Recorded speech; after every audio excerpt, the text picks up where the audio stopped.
I want to tell you about some blues I got one time in a little place called Vietnam.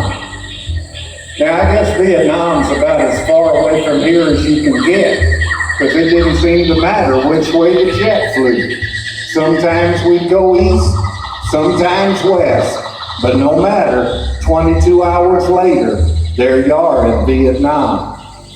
Now, I did 3 tours over there, 26 months, in which time I came down with malaria 3 times, jungle rot, immersion foot, 2 kinds of internal parasites, a shrapnel wound in my leg, and Agent Orange all over my body. I'm talking blues now, Jack. Well, you run into 2 kinds of Vietnam combat veterans. Some can't talk about it, and some can't stop. But there's one thing we've all got in common. Sometimes we get thinking of the guys and gals that didn't make it back, and we come down with a real bad case of the Vietnam blues. The howler monkey from the jungles of Vietnam. The Huey helicopter.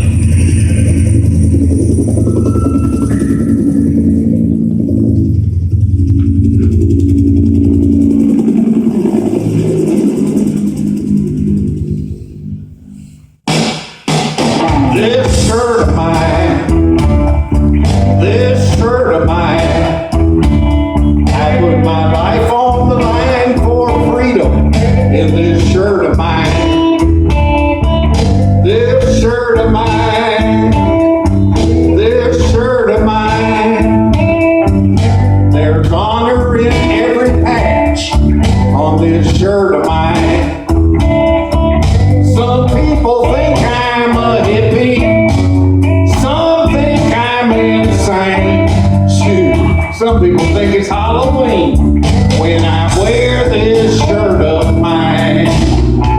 Looky here, let me tell you about this shirt. This here's my name. That's the only patch I didn't have to sweat blood for. Over here, above U.S. Army, are my parachute jump wings. You gotta jump out of a perfectly good airplane that's doing 125 miles an hour 5 times to get these. Above that is my combat infantry badge. You gotta be personally shot at by the enemy to get that. And these 3 stripes on my arms are Sergeant E5, but friends just call me Sarge. And these 2 eagles on my shoulders, they're the famous 101st Airborne Screaming Eagles. But the Vietnamese, they didn't know they were eagles at all. They thought they were chickens. They called us Chicken Die. Well, I was a combat infantry squad leader, but it left a sadness in my heart. The one part of that job I hate to think of, you had to leave some off to die. Well, they give me the Good Conduct Medal, along with a Purple Heart. Sometimes they give me the feeling of pride, but then sometimes not.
Navy, all right. Well, I got to ride on a ship. The only time I ever was on a ship in Vietnam. We moved the base camp of the 101st from Phan Rang up to Long Binh or Bien Hoa, something up by Saigon.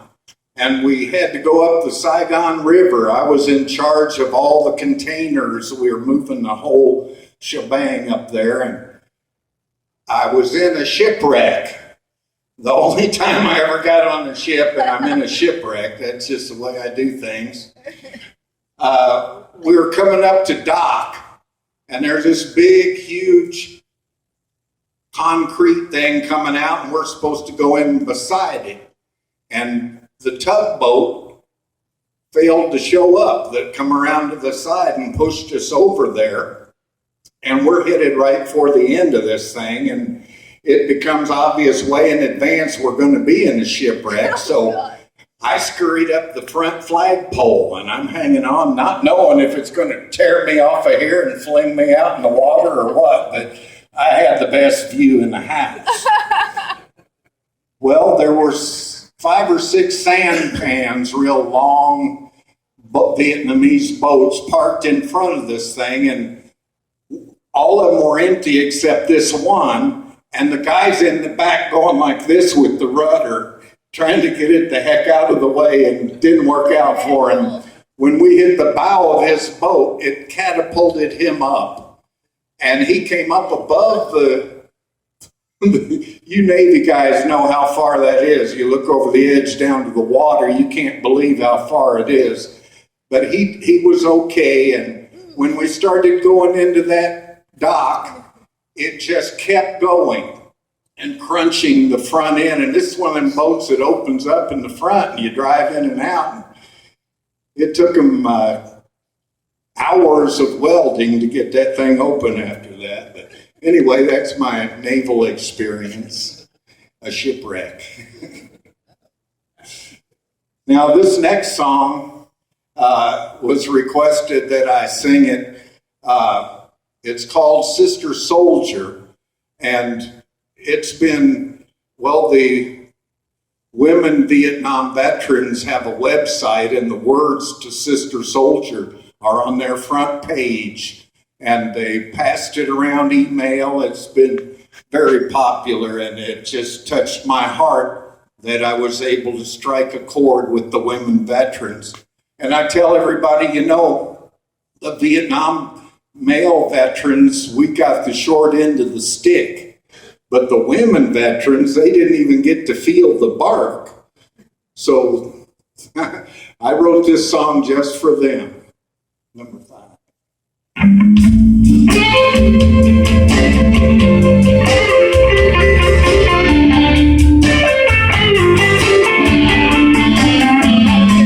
Sister soldier, sister soldier, she went to Vietnam. Sister soldier, made you wonder what's an angel doing here in hell. Sometimes just to see her there would really mean a lot. She was the last look at an American girl that some boys ever got. Sister soldier, sister soldier, she served our nation well. Sister soldier, made you wonder what's an angel doing here in hell. Sometimes just to see her there would really mean a lot. She was the last look at an American girl that some boys ever got. Johnny Rapp on guitar.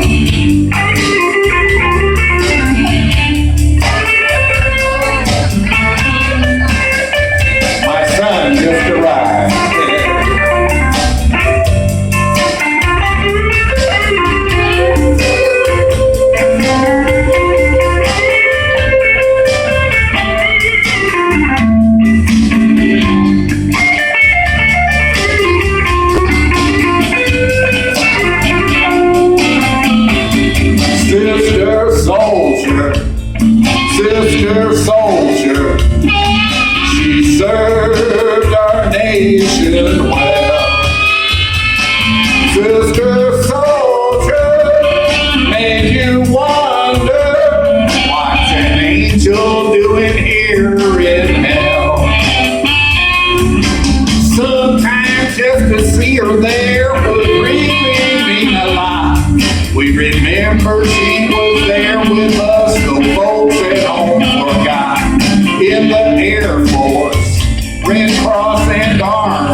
orator on harmonica.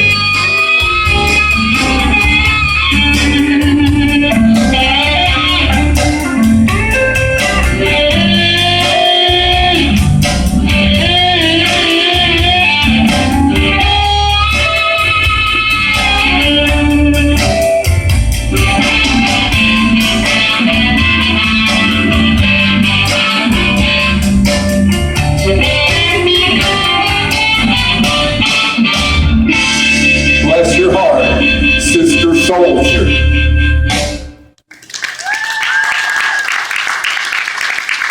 Thank you so much. Bless your heart, too. You know, I'm going to do a real quick, short poem here for our homeless veterans. And I can hardly drive by them on the street. It breaks my heart. I have to pull over and practically cause a 3-car pileup sometimes just to give them a couple of bucks out the window. But it's not because I'm such a great dude, which I hardly deny, but it's because it helps me, I think, more than it helps them. It's definitely good medicine for PTSD. And another thing that's good medicine for PTSD you all been giving me today is your applause. And when I feel that applause coming for something I've said or done, that is real good medicine for PTSD. I wish every vet with PTSD could get on a huge stage and have the audience just clap for them.